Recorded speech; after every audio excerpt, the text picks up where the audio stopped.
pensar en las enseñanzas de este pasaje, cuando leíamos el texto, vino a mi memoria un recuerdo de hace muchos años, allá en la Ciudad de México.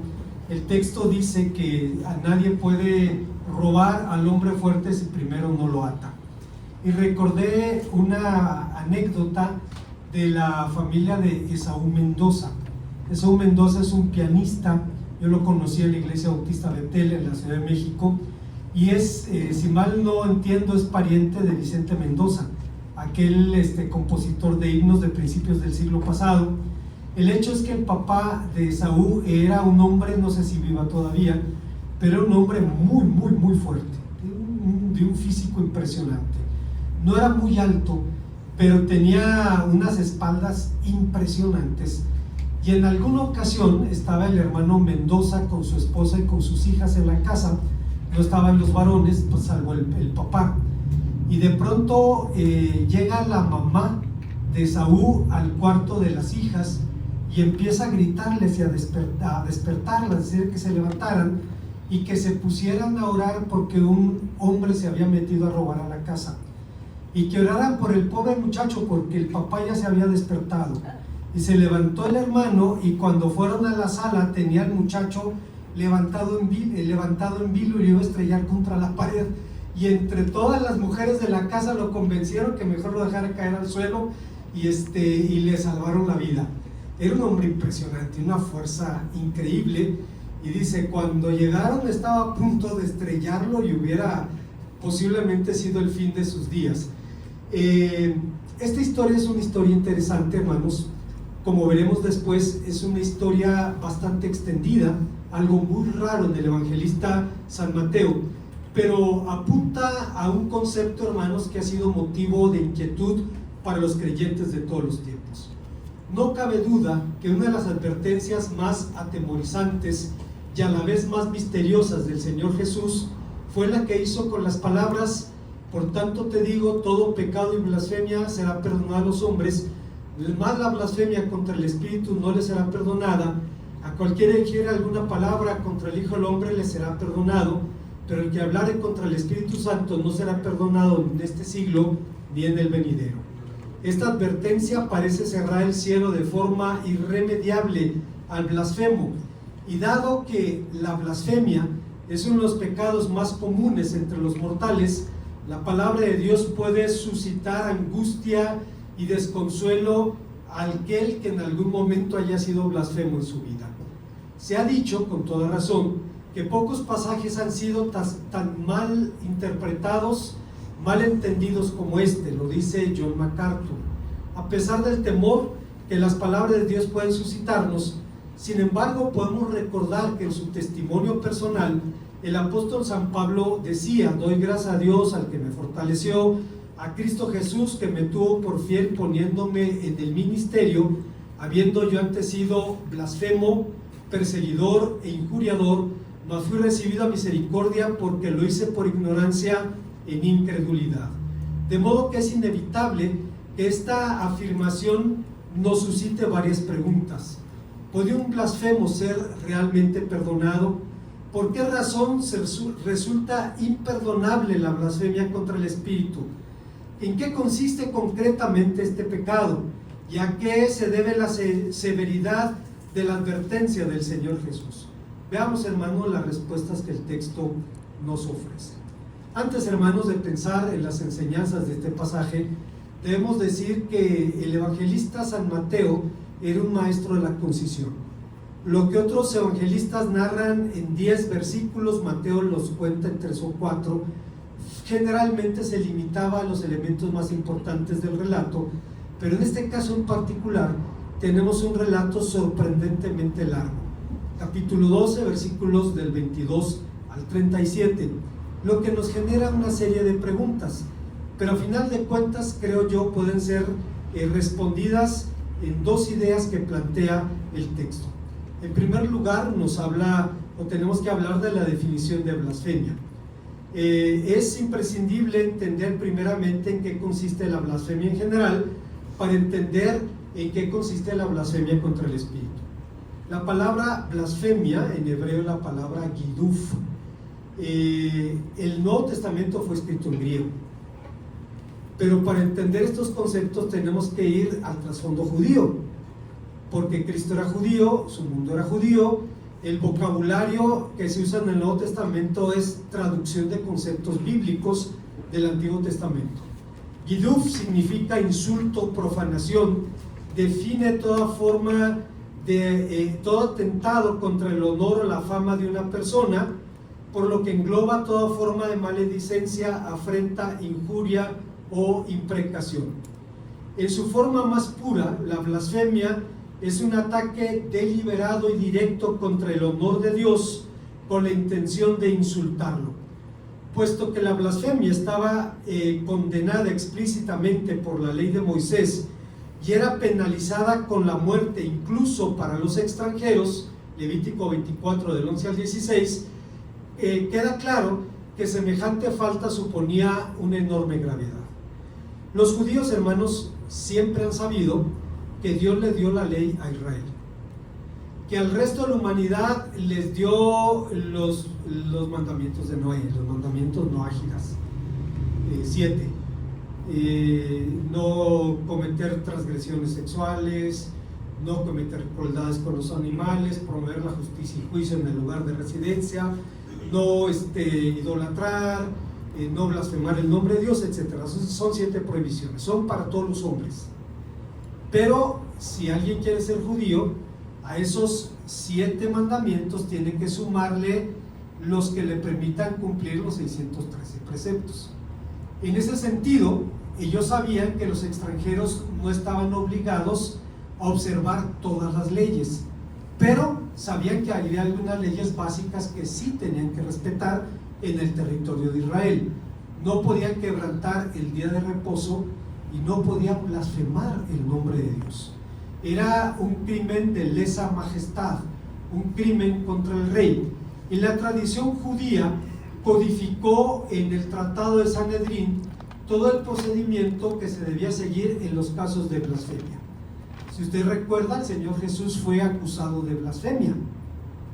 Cuando le preguntan sobre su mensaje, el sumo sacerdote se rasga la vestidura y dice: ¿qué necesidad tenemos de más cuando este hombre ha blasfemado?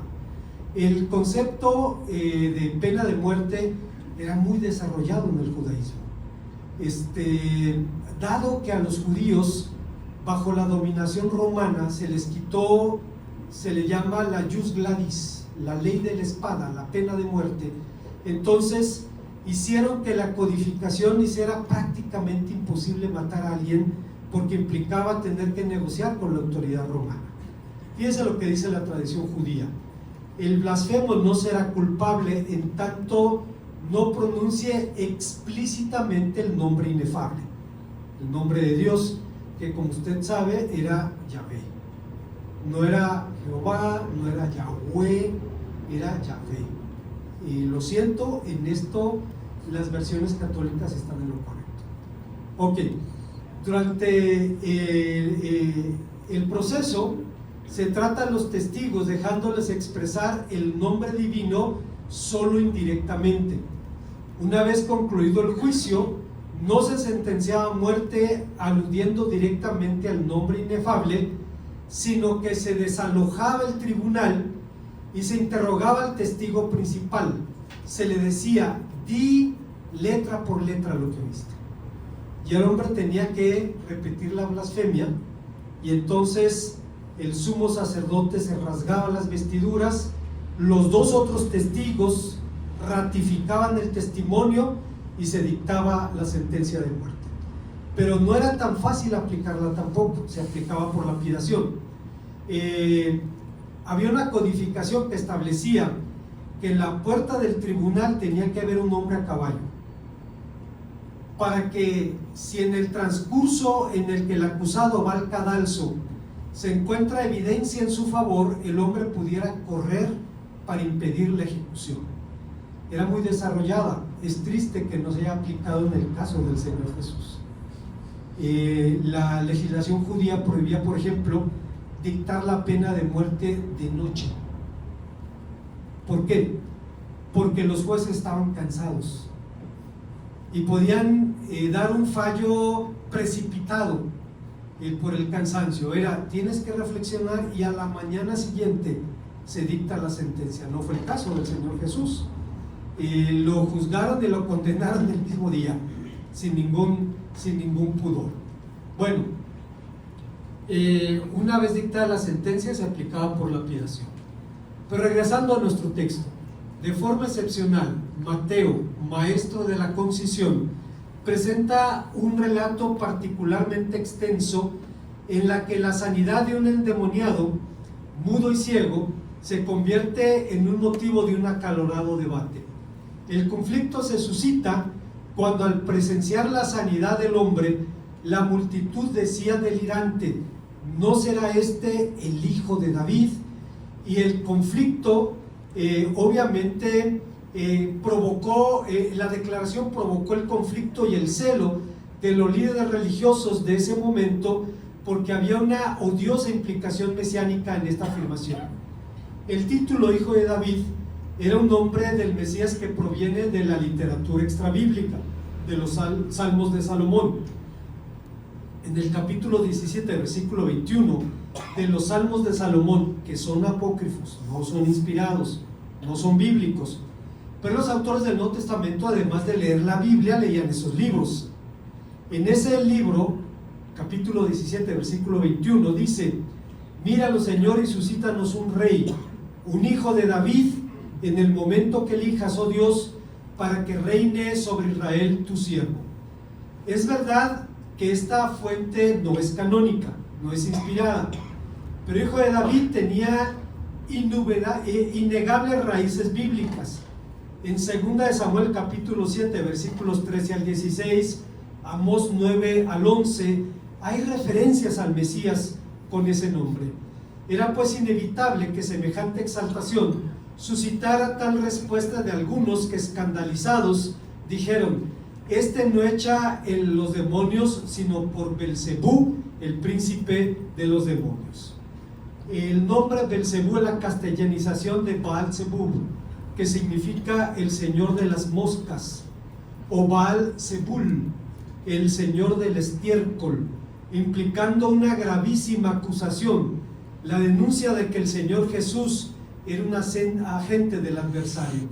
Esta afirmación dio origen a una actitud consistente en el judaísmo posterior, que, al no poder negar los milagros del Señor Jesús, terminaron atribuyéndolos al poder del adversario. Si usted se fija, en el Nuevo Testamento nadie negó los milagros del Señor diciendo que era una falsificación. Nadie se atrevió a hacerlo. Simplemente dijeron: es por el poder de Belcebú. Justino Mártir, un predicador cristiano, él era palestino del siglo II, dio claro testimonio de esta actitud. Mas ellos, aun viendo estos prodigios, los tuvieron por apariencia mágica, y efectivamente tuvieron el atrevimiento de decir que era un mago y un seductor del pueblo. Sin embargo, es necesario preguntarnos con honestidad: ¿acaso no había en la historia judía razones genuinas para desconfiar de cualquier profeta o presunto Mesías? ¿Acaso no se levantaron antes del Señor Jesús y después también de él muchos falsos Mesías en Israel? Ciertamente los hubo antes y después de Cristo. Teudas el Galileo, un hombre que ofreció partir las aguas del Jordán con su palabra para demostrar que era el Mesías, cosa que obviamente no pudo hacer. Un aventurero egipcio anónimo que prometió derribar con su palabra las murallas de Jerusalén, pero fue derrotado por la guarnición romana, desvaneciéndose vergonzosamente en la historia judía, aunque el libro de los Hechos capítulo 5 versículos 35 al 39 habla de este personaje. Simón el Mago, un charlatán que prometió volar sobre Jerusalén, pero murió cuando la ley de la gravedad lo contradijo, es decir, cuando se lanzó de las murallas y terminó estrellándose en las baldosas de la ciudad del gran rey. Todos estos falsos cristos se esforzaron por ofrecer señales de su espurio mesianismo, a diferencia del Señor Jesús. Fueron precisamente sus hechos los que acreditaban su identidad. Trágicamente, la conclusión de los opositores no solo era injuriosa al descalificar al Señor Jesús como agente del adversario, sino contradiciendo sus propios dichos para identificar a los enviados por Dios. La ley de Moisés dice claramente, Deuteronomio 18:22, ¿cómo sabemos, cómo conoceremos la palabra que Dios no ha hablado? Si el profeta hablara en el nombre del Señor, pero no se cumpliera lo que dije el presunto profeta, con presunción habló el individuo, no tengáis temor de él. Esto nos enseña que la peor de las cegueras es la de aquellos que no quieren ver. Hay una segunda y última enseñanza en este pasaje, y es que el texto nos enseña sobre la naturaleza de la blasfemia contra el Espíritu. ¿Por qué razón dijo el Señor Jesús que la blasfemia, incluso contra Él mismo, puede ser perdonada, pero no la blasfemia contra el Espíritu? ¿Qué hay de excepcionalmente siniestro en la blasfemia contra el Espíritu, como para cerrar irremediablemente el cielo, gracias, contra los que pecan contra el Espíritu Santo? Juan Calvino, hermanos, respondió este cuestionamiento diciendo: afirmo pues que pecan contra el Espíritu Santo los que de tal manera son tocados por él, pero no pueden pretender ignorancia, y sin embargo se resisten con deliberada malicia solamente por resistirse. Hay personas cuyas vidas Dios toca y la persona no quiere huir. Pero ¿es acaso posible ofender al Hijo sin afrentar al Espíritu? A esta pregunta Calvino responde: esto sucede cuando los hombres imprudentes pecan contra la verdad de Dios que no han conocido, o cuando por ignorancia hablan mal de Cristo y sin embargo en su ánimo no está de ninguna manera dispuestos a extinguir la luz de la verdad que les ha sido revelada. Ustedes saben, hermanos, que hubo un tiempo en que un servidor militó en el ateísmo y estaba convencido, pero en el rincón más oscuro de mi corazón había una chispa muy pequeña que me decía: ¿y si esto es verdad? ¿Y si es cierto? Me recuerda, hermanos, al filósofo de habla inglesa más famoso de los años 70, Sir Bertrand Russell. Era profesor en universidades de los dos lados del Atlántico y escribió un libro fabuloso que se llama ¿Por qué no soy cristiano? Vale la pena leer. Si usted quiere ver cuál era su punto de vista, tiene que leer. No hay ofensa en leer, no hay problema con eso. Sir Bertrand Russell dice sorprendentemente: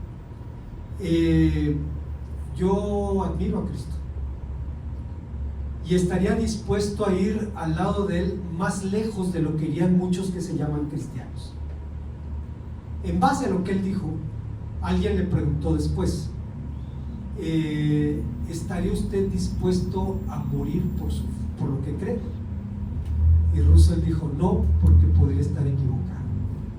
Hermanos, qué honestidad. O sea, era un hombre que no se creía el poseedor de toda la verdad, y en su honestidad intelectual decía: puedo estar equivocado.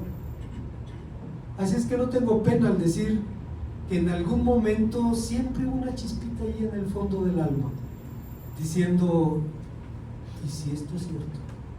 Yo le doy gracias a Dios porque al final es Él quien nos sale al camino.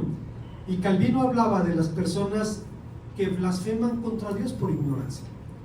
Es más, él cita el caso de Pablo, quien creyendo agradar a Dios, quien creyendo servir a Dios, hacía a los cristianos blasfemar. Por tal motivo, Hay una traducción del Nuevo Testamento que llama a lo que Mateo 12:31 llama blasfemia contra el Espíritu, llama blasfemia de espíritu. Es decir, una forma de blasfemia que emana del fondo del corazón humano. Sorprendentemente, la blasfemia contra el Espíritu no es un pecado específico. Se trata de una disposición de hostilidad deliberada hacia el poder de Dios cuando Él actúa a través del Espíritu. Esto me recuerda, hermanos, las palabras de William Bennett, quien fue ministro de Educación bajo la administración Reagan, y en alguna ocasión lo invitaron a pronunciar un discurso en la ceremonia de graduación de una universidad. Y dijo un discurso muy interesante que ha trascendido el tiempo. Él dijo: voy a proponerles una tesis y decirles que el problema más grande de nuestra sociedad es la asedia. Asedia es una palabra que se popularizó en la teología católica, viene de una palabra griega, akidia, si mal no recuerdo, que significa irresponsabilidad en el entierro de un difunto.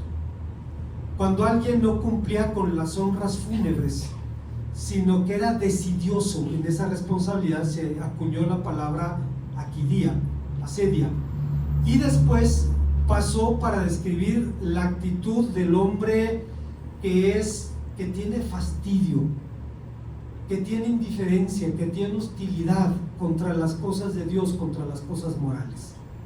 Decía, el gran pecado en nuestra sociedad es ese, que la gente no quiere saber de la verdad, que la gente no quiere un compromiso moral, que la gente trata de sobrevivir pensando en otras cosas. Ese es el mal de nuestra sociedad, decía el señor Bennett, y no podemos estar en desacuerdo con él.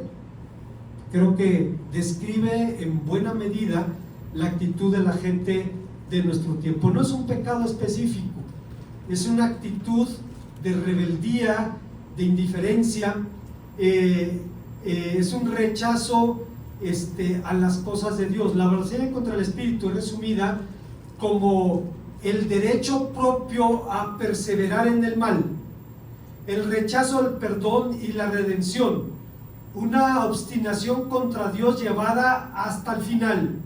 Es negarse deliberadamente a recibir la misericordia divina, y ese fue justamente el planteamiento del Señor Jesús. Pues si yo, por el Espíritu de Dios, echo fuera los demonios, ciertamente es porque ha llegado a vosotros el reino de Dios. Y fue la razón de la afirmación del apóstol San Pablo, quien decía en 1 Corintios 4:16, porque el reino de Dios no consiste en palabras, sino en poder. Saben, hermanos, cuando digo esto recuerdo a Francisco de Asís, que en alguna ocasión dijo: vamos a predicar, y si es necesario, usemos la palabra. ¿Saben lo que está diciendo ese hombre? Estaba diciendo, el testimonio se da con la vida. Y cuando te preguntan la razón de tu fe, dice, pero si es necesario solamente, usemos la palabra. En síntesis, si uno de los ministerios del Espíritu Santo es precisamente guiar a los hombres al arrepentimiento y a la fe, cuando los hombres resisten el testimonio del Espíritu, cierran toda posibilidad de perdón, no porque Dios no quiera perdonarlos, sino porque los hombres no quieren ser perdonados y cierran sus ojos y sus oídos a la voz de Dios. Tras la venida del Señor Jesús, el reino de Dios no puede seguir siendo objeto de especulación o de nostalgia religiosa, porque en Cristo se ha convertido en un asunto de discernimiento y de certidumbre. En la escuela dominical, en el estudio de Apocalipsis, hace unos minutos, estábamos hablando precisamente de esto. Estábamos hablando de que a final de cuentas la escatología, la esperanza del cumplimiento de las promesas de Dios para el fin de los tiempos, tiene que llevarnos necesariamente a una manera de vivir diferente. Decía Jürgen Moltmann, o dice, porque también vive, es un teólogo de más de 90 años ahora. Él peleó en la Segunda Guerra Mundial, era de las Hitlerjugend, de las juventudes hitlerianas. Dice, era un adolescente cuando le dieron un Mauser y lo aventaron a Holanda a pelear. Dice, cuando vio al primer soldado inglés, soltó el Mauser y levantó las manos. Se acabó la guerra para él.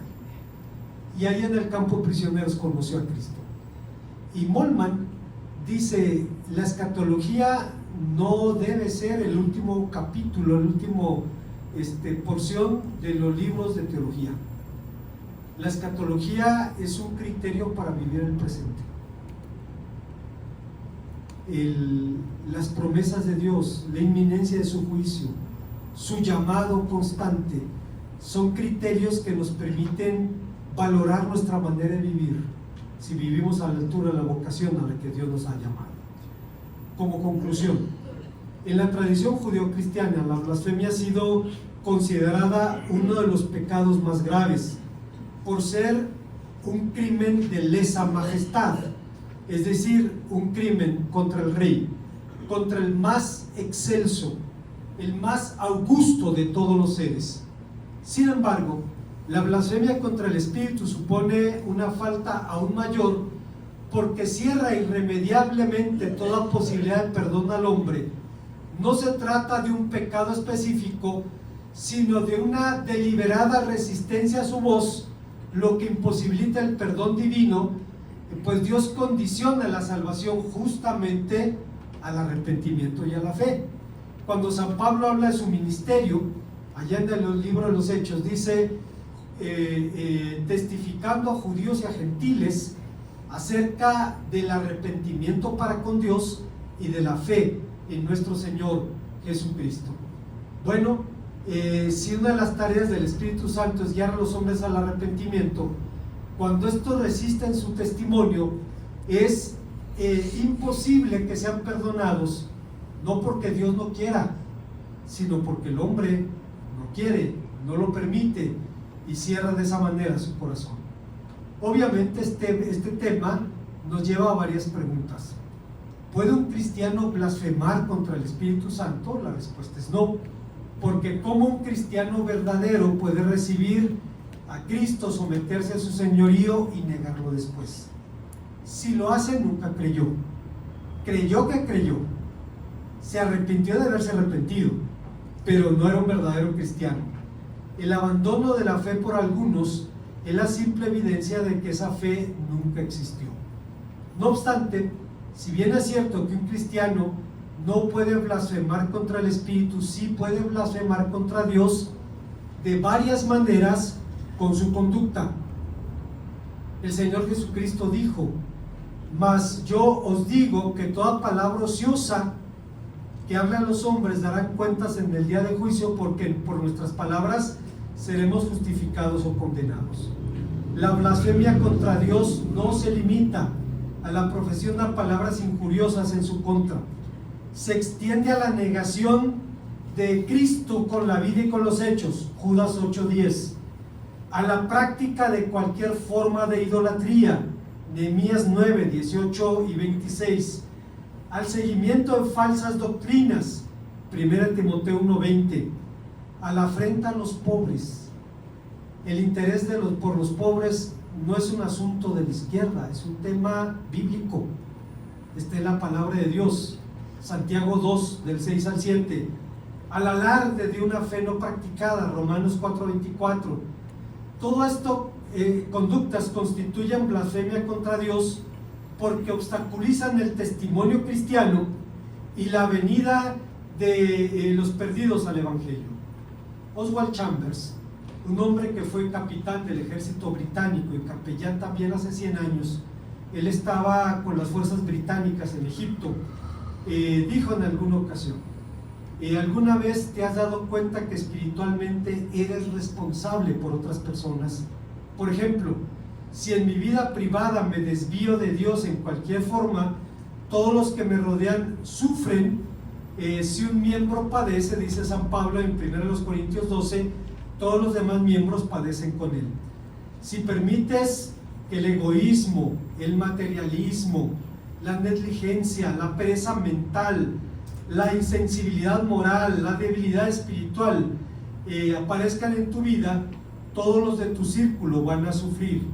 Pero te preguntas, ¿quién es capaz de vivir a la altura de un estándar tan exigente? Y la respuesta es clara: esa capacidad solo puede venir de Dios, solo puede venir del Espíritu Santo. Cuando nosotros, ¿cuántos de nosotros estamos dispuestos a consumir el último remanente de nuestras fuerzas físicas y emocionales, de nuestra energía mental, moral y espiritual en favor del Señor Jesús? Esto es el sentido que Dios le da a la palabra testigo. ¿Por qué nos ha dejado Dios en la tierra? ¿Solamente para que seamos salvos y para que seamos santificados? Claramente no. Lo hizo para que trabajemos en el servicio a Él. ¿Estoy dispuesto entonces a ser para Dios pan partido y vino derramado? ¿Estoy dispuesto a no valer nada para esta vida o para esta excepción, para el único propósito y solo uno, el de ser usado en el discipulado de hombres y mujeres para el Señor Jesucristo? Mi vida de servicio para Dios es la manera en que le digo gracias a su salvación. Recuerda que es totalmente posible para cualquiera de nosotros que Dios nos eche como se echa la escoria de la plata. Pablo dice, 1 Corintios 9:27, no sea que habiendo sido heraldo para otros, yo mismo sea desechado. Hay una historia muy interesante. Les voy a decir un secreto. Solo si me prometen que no se lo van a decir a nadie, ni a Dios. Si estamos de acuerdo, se los digo. Los bautistas tenemos una deuda muy grande, muy grande, con el fundador de los metodistas, John Wesley. Antes de Wesley, los bautistas éramos grupos muy pequeños, muy pequeños. Vino Wesley con sus avivamientos, y cuando nosotros entendimos que el avivamiento no consistía en vivir experiencias, sino en vivir la experiencia, en conocer a Cristo y compartirlo, empezamos a crecer junto con nuestros amados hermanos metodistas. John Wesley llegó de Inglaterra a los Estados Unidos con la idea de ser misionero a los Pieles Rojas en Georgia. Pero en el transcurso entre Inglaterra y Estados Unidos hubo tormentas en el Atlántico que partieron el mástil mayor del barco, y dice que fue una experiencia aterradora. Dice, todo el mundo espantado, todo el mundo buscando respuesta a sus angustias, pero había un grupo de personas allí que no se daban de la pena. Todos los días tenían su servicio, cantaban, oraban, se gozaban. Eran moravos, eran gente de lo que hoy es la República Checa, donde ocurrió el primer avivamiento de la historia. Perdón que me extienda, pero para darnos una idea de quiénes eran los moravos. Los moravos eran inmigrantes protestantes de toda Europa, luteranos, anglicanos, calvinistas, anabautistas, y juntarlos fue echar perros y gatos en un costal. Entonces el conde Zinzendorf, el dueño de las tierras donde vivían, les dijo, hay que resolver esto, vamos a hacerlo orando. Convocó una velada de oración, 24 horas al día, es decir, por turnos iban a orar, 365 días del año, por más de 100 años. Cuando iba el año 30, la mitad de la iglesia ya no estaba allí. No es que no les gustaba la oración, estaban como misioneros en el extranjero. Era de esa gente. Llegan finalmente a Estados Unidos, y Wesley no hizo lo que pensaba hacer, evangelizar a los indígenas, y fue a buscar al pastor de los moravos y el pastor de los moravos lo llevó a Cristo. Y después Wesley diría: fui a América queriendo evangelizar a los nativos e hice un gran descubrimiento. Queriendo llevar a otros a Cristo, descubrí que yo mismo no era cristiano. Y hermanos, cambió el mundo. Es una deuda que tenemos con nuestros hermanos metodistas. Cuando empezaron los avivamientos, empezamos a crecer y nos convertimos la más grande de las denominaciones históricas por la influencia de Wesley, un hombre que tomó en serio el evangelio cuando lo conoció y vivió para compartirlo. Otra vez dice este capitán del ejército inglés, decía: pero debemos tener presente que Dios puede desecharnos como se desecha la escoria de la plata, y Pablo lo sabía. Dice: habiendo sido heraldo a otros, no sea que yo mismo sea desechado. Lo que quería decir el apóstol no es que la salvación se pierda. Lo que quería decir el apóstol es que debo cerciorarme yo de ser discípulo de Cristo. A menos que los hechos de mi hermano griten tan fuerte que nieguen su fe, no puedo juzgar a mi hermano. Pero lo que sí debo juzgar es mi propia fe y mi propio compromiso. Una vez más, interesante que la blasfemia contra el espíritu o la blasfemia de espíritu no es un hecho concreto, es una actitud de rebeldía, de hostilidad, de rechazo a las cosas sagradas. Lo único que podemos hacer, hermanos, es cerciorarnos de ser nosotros mismos cristianos. Termino con esto. En el seminario tuve un compañero, un consiervo que fue mi prefecto, el hermano Eleazar Barajas. Él estudió en el Instituto Bíblico de Orizaba y dice que la noche antes de recibir su título, porque se graduaba su formación bíblica, se dio cuenta que nunca había tenido un encuentro personal con Cristo. La noche antes de su graduación, a las 12 de la noche va y le toca al director: hermano, quiero hablar con usted. Me di cuenta que nunca tuve un encuentro personal con Cristo. Bueno, pues entonces es el momento de hacerlo. Oraron: hermano, pero lo del título, la formación no te va a estorbar. Dice: no hay ningún problema, te va a servir en el ministerio. Dice, si necesitabas una entrega plena, consciente, deliberada, es un buen momento. Y hermano, el Señor nos ha asociado desde entonces. Lo único que tenemos que cerciorarnos es eso, de creer en Cristo, de seguir a Cristo, servir a Cristo. Y no podemos detenernos como Pedro, quien le dijo al Señor: Señor, ¿y qué de este? ¿A ti qué? Tú sígueme. Oremos al Señor.